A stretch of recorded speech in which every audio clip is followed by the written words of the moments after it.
Good evening. I'd like to call the February 11th, 2025 Commission for the City of Pittsburgh meeting to order. Please join me in the flag salute.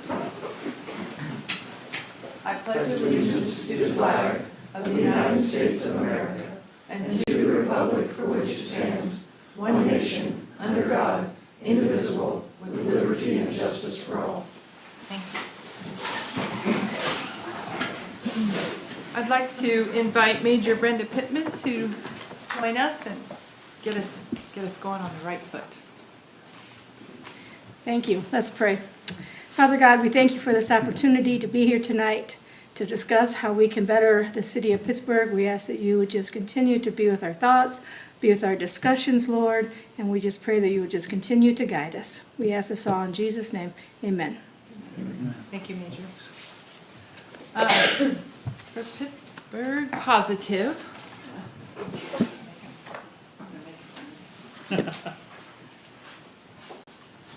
Tonight, Pittsburgh Positive is one of our own. Daryl, your other brother Daryl, Darren, would you please join me? I'm sorry. Recently, Darren was awarded the Sunflower Award. I'm going to have you hang on to that so I can read it, because I don't want to mess this up. This is an award that is presented by the Kansas Association of City and County Management to members who collaborate with other governmental entities to advocate for legislation and policies for the betterment of the cities of Kansas. So Darren is being honored for his many years seeking creative solutions to housing needs, going way back to Block 22, working with Pittsburgh State in terms of establishing student residence and space for small business. And this year, working with other entities at the state level to hopefully present legislation for the state to develop a revolving loan fund for building across our state, for builders' incentives to build homes across our state. And I know that you've worked with several individuals. You're also seen as a resource for other communities that are facing the same housing gaps. And on a local level, due to Darren's fiscal conservative nature, what we fondly call the Presbyterian Fund has some money in it, still has money in it. And with you and your team put together a creative solution, the City Housing Incentive Program, so at a local level, incentivizing builders to build low to moderate income homes for our residents. So on behalf of the Commission and your team and the city, we would like to congratulate you. Thank you.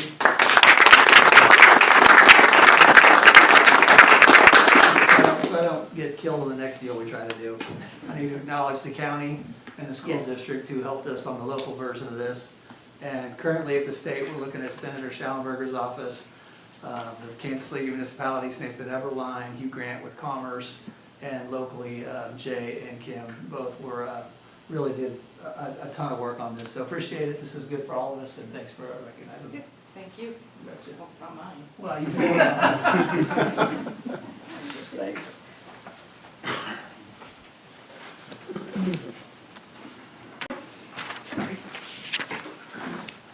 All right, moving on to public inputs. I would open public input. If you have public input, please come forward, state your name and address, and we respectfully ask you remain your remarks to 3 minutes. Any public input tonight? All right, seeing none, we will move forward into the consent agenda.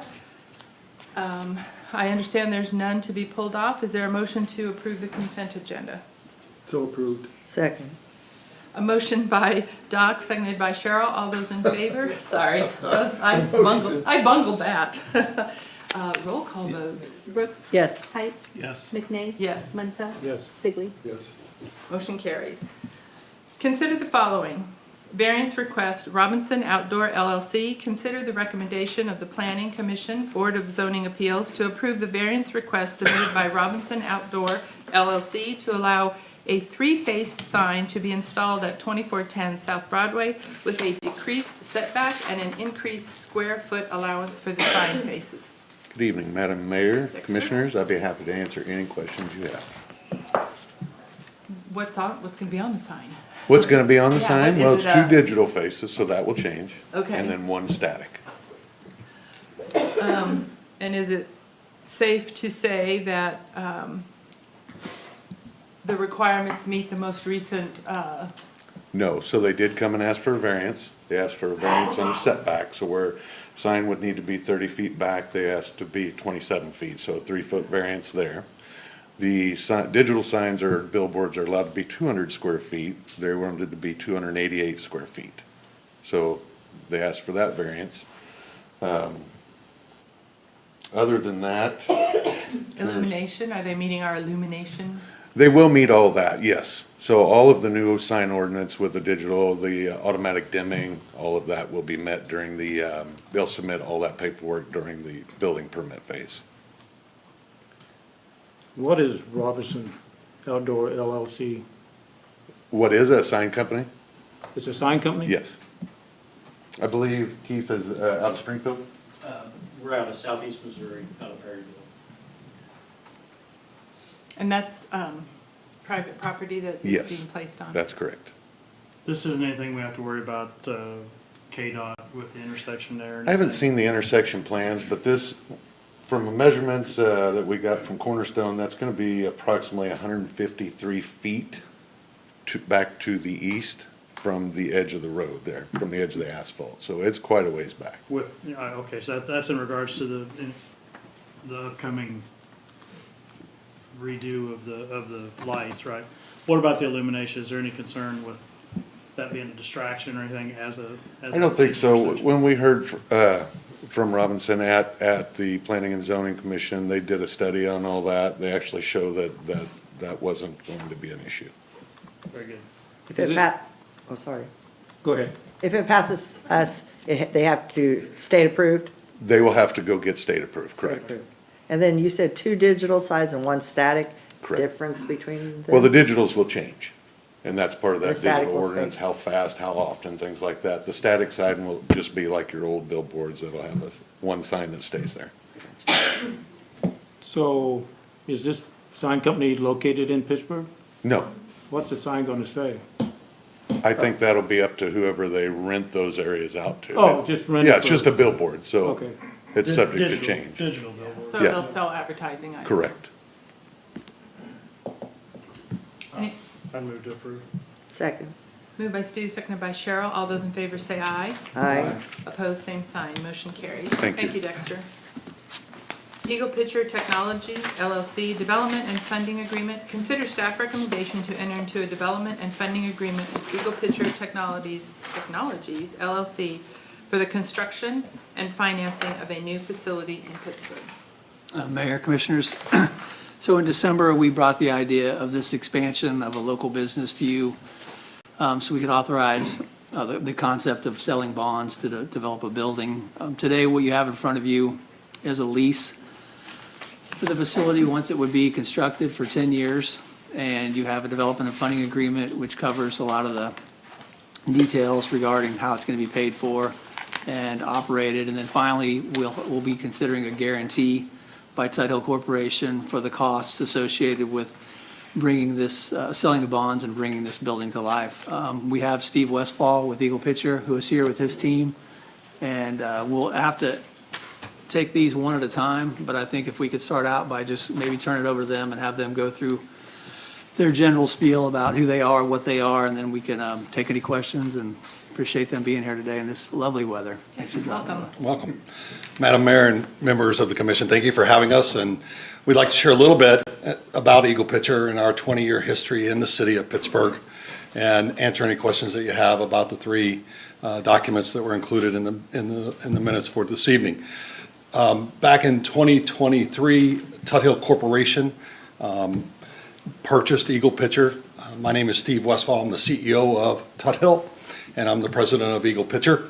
And we acquired Eagle Picture in 2023 and brought with it a vision and a strategy to grow this area of our business, and this area being in Pittsburgh, and we want to share that with you. And also to expand what we're doing across the country in relationship to the Department of Defense and the products and services that we provide to our servicemen and women. And with me tonight, I have Lee Ray, who's the Vice President of Human Resources. Be glad to answer any questions about employee growth and pay. Dan Amon, Vice President of Information Technology and Artificial Intelligence. And then Ron Nallen, Riverton, Kansas native, Pitt State grad, who is the Senior Vice President of the Defense Industry or the Defense Business Unit that will be responsible for this facility in Pittsburgh, along with the other one that we have up north today. A little bit about Eagle Pitcher. We've been around since 1842, predominantly in Joplin. We built the first plant here in Pittsburgh 20 years ago. It's been a success for us, and we continue to grow. I'd like Ron to share a little bit with you about what we do at that facility and what would be done at this facility upon completion. Again, thank you for having us. I was a little worried when he said Riverton. Everybody got kind of, and then he followed through with the Pitt State, so I feel a little bit better about it. But as Steve mentioned, we came to Pittsburgh about 20 years ago, and in Pittsburgh, Kansas, I don't know if you all are familiar, but we make what we would call a thermal battery. So if you look at any mission that requires a guided munition or a missile or ejection seat in a military aircraft, most of those are all powered by Eagle Pitcher thermal batteries. And it's a reserve battery technology that sets dormant. And to make it very simple, it is a battery that you hear about fires like on lithium-ion batteries. A thermal battery to operate, you want it to have a fire. So it sets dormant, can set on the shelf for 20 years. When you need it, they will send a signal to the missile or whatever, fires the battery, shoots a pyrotechnic that sends a flame down the center channel of a battery, catches it on fire. It'll go from about ambient temperature to about 450 degrees C in 30 milliseconds. And when it heats up, it starts providing power. So very critical for our defense and the protection of the United States and our allies. So pretty important part of what we do. At the facility here, we're really seeing some growth. We're actually going through a process that we've been working with Leon to actually add a second shift here. So we're starting to see more and more thermal batteries continue to grow. We're also doing some development that would advance the anode and cathode materials that would be far beyond any of our competition and what they're able to do that could continue that growth into the future. So the new facility that we're talking about would be a reload of a facility that we have in Massachusetts with an expansion capability here. At the end of every thermal battery, there are electrical terminals and what we would call a glass to metal seal or a header. So at the top of every battery is a header. And to isolate the electrical terminals on that, there is a glass seal that has to be hermetically sealed to keep the battery basically safe so that it'll withstand its 20-year life. And in that facility, we would make the header, the glass to metal seal, and all that portion that would go on to that battery. So it basically is expanding on what we do with thermal batteries and would add quite a few jobs that I think Lee's going to talk about to the area of Pittsburgh. So fairly exciting for us. So Lee, I'll turn it over to you. Thanks, Ron. We're proud of what we do at Eagle Pitcher. And we appreciate, once again, you giving us the time to come and chat to you. My name's Lee Ray, Vice President of HR and Environmental Health and Safety for Eagle Pitcher. So as we look at our current facility we have in Pittsburgh, Ron spoke about it. We have some expansion of jobs coming there. We're looking to add a second shift, anywhere from probably about 10 to 15 jobs very shortly this year. We'll be adding that facility. We're already in contact and speaking with Blake Benson and his group about how we can get some job fairs and some things going around that side. At our new facility, initially we're going to have 30 hourly jobs, 30 hourly roles. Anywhere between $40,000 to $55,000 a year type jobs will be in there on the hourly side. We're also going to have 9 to 10 salary jobs, and those jobs will probably be anywhere from the 75 to 90 range on wages on those jobs. That's what we see starting out in the next 9 to 12 months. As we look at the growth of our business, we'll be obviously adding on probably another 25% to our headcount over the next several years as it continues to grow. And that's what we see from a standpoint of the people side. Looking forward to partnership and growing our relationship again with Pittsburgh and helping us out on that side, on the people side. On the EHS side, we'll obviously work with the city very closely. We're always good stewards in our facilities on the environmental health and safety side. Having our folks come to work and go home safe is key for us. We have a long running of our strong safety background. So we're looking forward to having that in our Pittsburgh facility too. I'm going to hand it over to Dan. Dan can speak briefly on the IT and AI side for Eagle Pitcher. Thank you, Lee. My name's Dan Amon. I'm the Vice President of IT and NAI, as Lee mentioned. Thank you for the time tonight. We're really excited about the opportunity here at Pittsburgh with the new facility. It gives us an opportunity to really blend the technology of producing this product with some advances in terms of automation and things like that. This product is going to supply our other Pittsburgh location as well as some locations in Joplin. So it's bringing our supply chain and everything closer to the Midwest, which we believe is going to strengthen our business processes and give us the opportunity to be a stronger product. So I'll turn it back to Steve. Again, thank you. We want to answer any questions you have. And, I went to Pitt State. I grew up in Galena.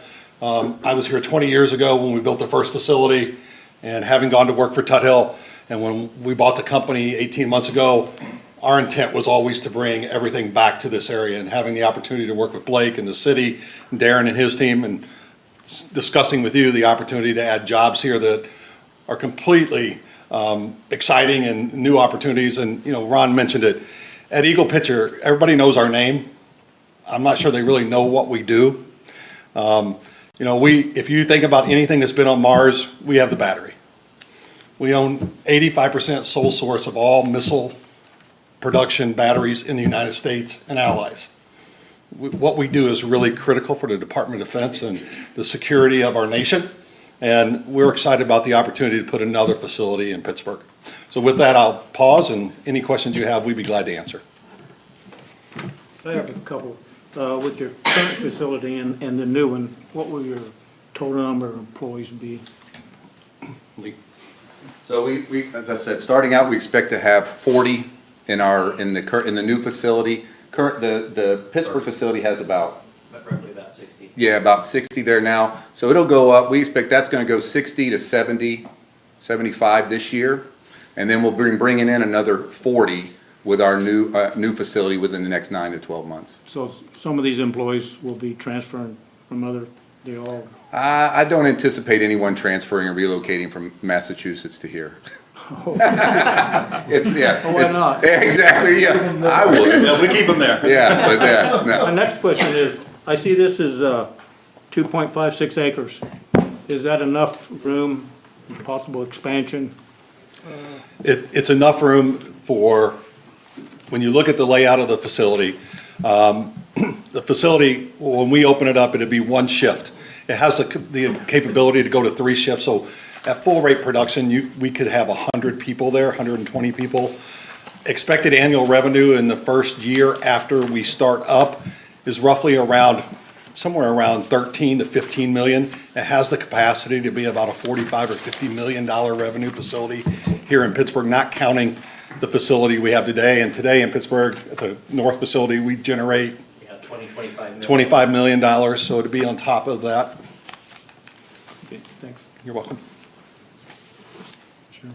Bill, do you have questions? Nope. Steve? No, thank you. I- That's a exciting Yes, very.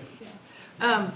Hazardous waste, hazardous materials. Yep, yes. I think, those of us that are ignorant on batteries just assume there's, hazardous materials. Could you speak to that? The process we have at our current facility in Massachusetts is that has a heavily hazardous waste. It's a plating process.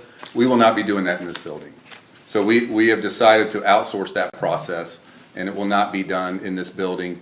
It's just something it's a difficult process, first of all, and we just don't feel like having it. So on the EHS side, on the environmental side, it will be very, very low, because the plating process, wouldn't you say, since we're outsourcing it, will not have much of an impact. Yeah, the plating piece that we're going to outsource, what will be in this facility is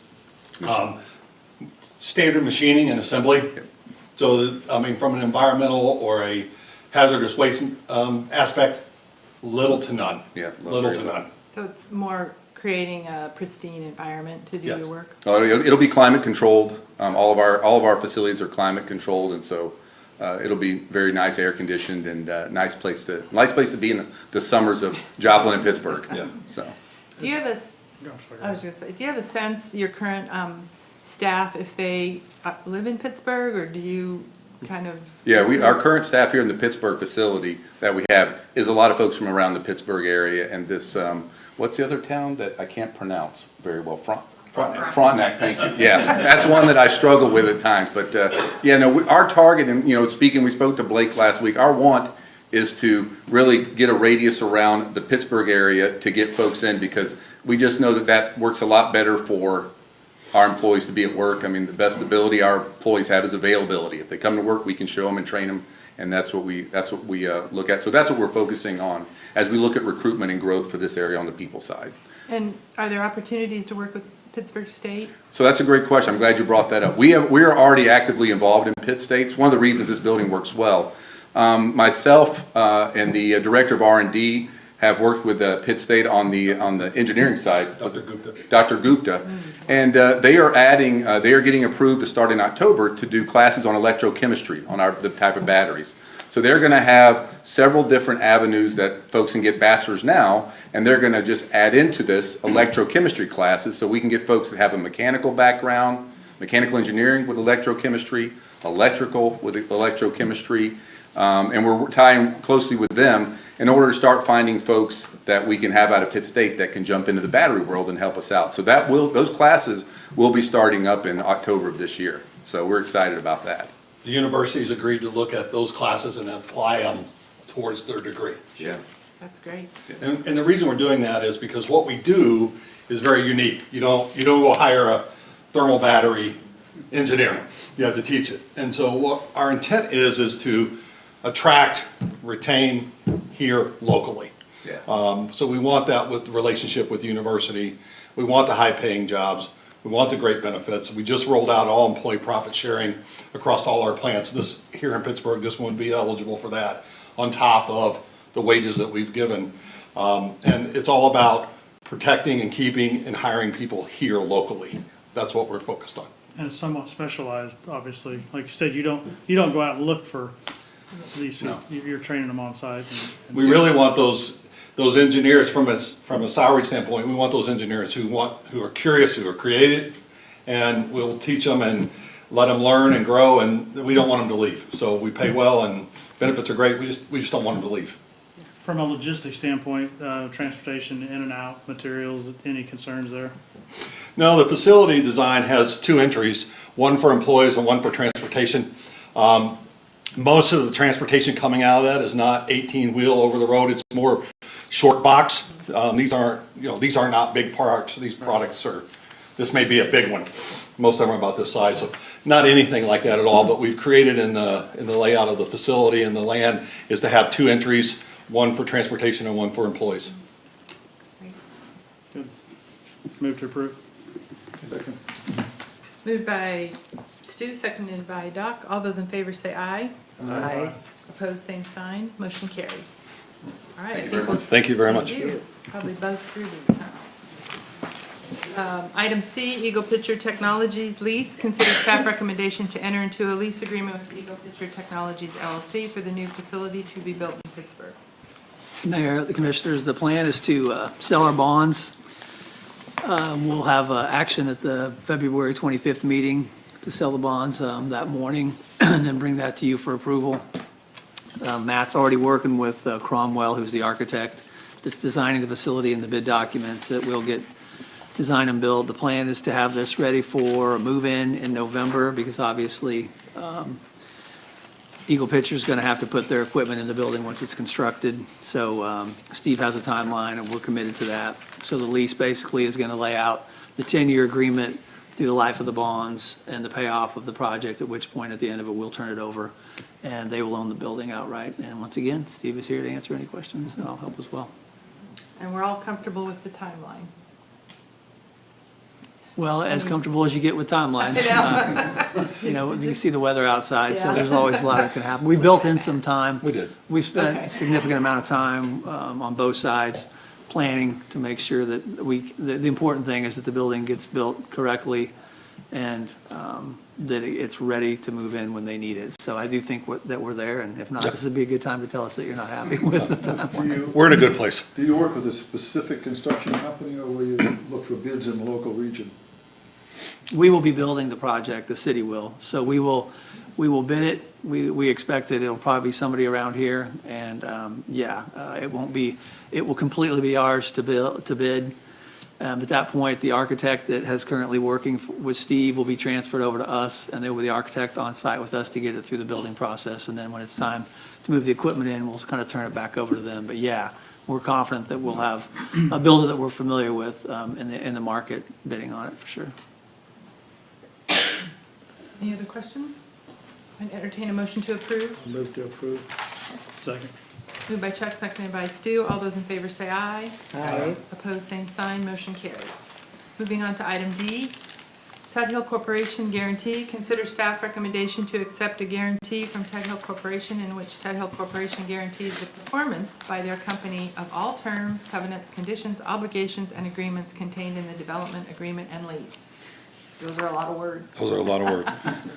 Mayor, city commissioners, so finally, just for the people at home that are paying attention, obviously, these are GO bonds, so we don't sell a lot of GO bonds. When we do, that means that the full faith and credit of the city is behind those. We could increase property taxes or do whatever we need to do to pay those off. In this case, since it's an economic development project, there's a statute that allows us to sell GO bonds for economic development, which we're using, but in this case, Tug Hill is going to fully guarantee not only the issuance, the cost to issue the bonds, they will pay back the principal and interest on the bonds. They've also agreed to pay back a 1% premium on all of those costs, as well as a $25,000 payment a monthly for the 10 years of the lease. So it's a very friendly situation for the taxpayers. We don't have a lot of risk, but the last part of that is basically a personal guarantee by Tut Hill. So if you want to speak to that, it's Yeah, pretty you know, complimentary. so for us at Tut Hill, the opportunity to get back to Pittsburgh and create, you know, a second phase of our partnership was really important. Our generosity, I will say, as Darren said, of generous leases, we really want to do this in the city of Pittsburgh. We're not looking to do this anywhere else. We believe it's really important to have this facility near the facility here in Pittsburgh today. And approaching the city, we felt like it was the opportunity to provide a lease that both of us could benefit from. We could get there and get in, and the city could help us build it, create jobs building it here locally. And then any premiums on top of that, we are willing to pay per the agreement of the lease and the guarantee. So what's the total price of this project? The bonds, at this point, we're looking at about a $5.5 million bond sale with about $2.5 million of interest. So you're at about $8 million, and I have no idea how much equipment is going to cost. That's on you guys. That's on us. And then, yeah, so we're looking, 8-9 million. And there's some site work, obviously. There's going to be a parking lot, and there's going to be everything else that goes along with it. But, yeah, we're pretty confident that $5.5 million will cover the build out of the facility so that we can hand it to you and not have any issues. That should cover it, yes. Is this, Move to accept it. is there a second? A second. Do you have anything else? I was just gonna ask if, this is a unique arrangement for your company, or have you done this kind of partnership with cities before? It is not a unique relationship. We have done this before. We did something not quite like this 20 years ago here in Pittsburgh. It was, but similar. But we have done these type of relationships and business structures before, yes. Thank you. So the motion made by Doc, is there a second? Second. Second by Cheryl. All those in favor say aye. Aye. Opposed, same sign, motion carries. Thank you, Thank you. gentlemen. Look forward to working with you. Hey, real quick, Mayor, while everybody's here, I just want to acknowledge the amount of work that's gone into putting this together. We're very fortunate in Pittsburgh that we are a smaller community, so you get the lifestyle of living in an area that doesn't have all the traffic and all the extra noise, but at the same time, we have some unbelievable corporations and businesses in town, and Eagle Pitcher has been one for a long time. So I'm fortunate that they thought enough of us to actually bring in another facility. And while we don't do it all the time, the staff stepped up, and Jerry, Mr. Finance Director, all of a sudden, the last 4 months, I don't think he signed up for that. And Henry and the team really pulled together. Matt's done an unbelievable job, but I think we pulled it together pretty well. We have some really strong agreements.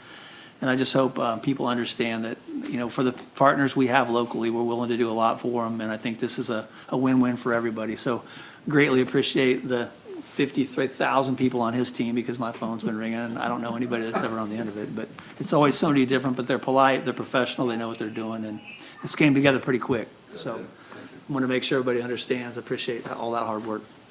Thank you. Any non-agenda reports? I have a couple of, two things. One, actually. Thank you, gentlemen, for considering Pittsburgh and coming to Pittsburgh and adding on to Pittsburgh. The city really appreciates it. And I'm sure that I speak for the commission here that bring in as many people as you can. We want to grow our city just like you want to grow your business. So we thank you. Number two, I'm not the official medical officer of Pittsburgh, but east of us is plagued with tremendous amounts of flu. So what I'm doing is telling more of the people who are listening that if you can for a while, stay away from large groups of people. If you have to, wear a mask. The hospitals in Springfield are packed. Joplin's getting packed. So be very careful, if you would. And Doc, is it too late to get a flu shot? I'm sorry? Is it too late to get a flu shot? I don't think so, because it takes about 2 weeks for it to reach status, so. Anyone else? Nope, entertain a motion to adjourn. So moved. Moved by Doc, seconded by Chuck. All those in favor say aye. Aye. Opposed, same sign. Motion carries. Thank you, everyone, for being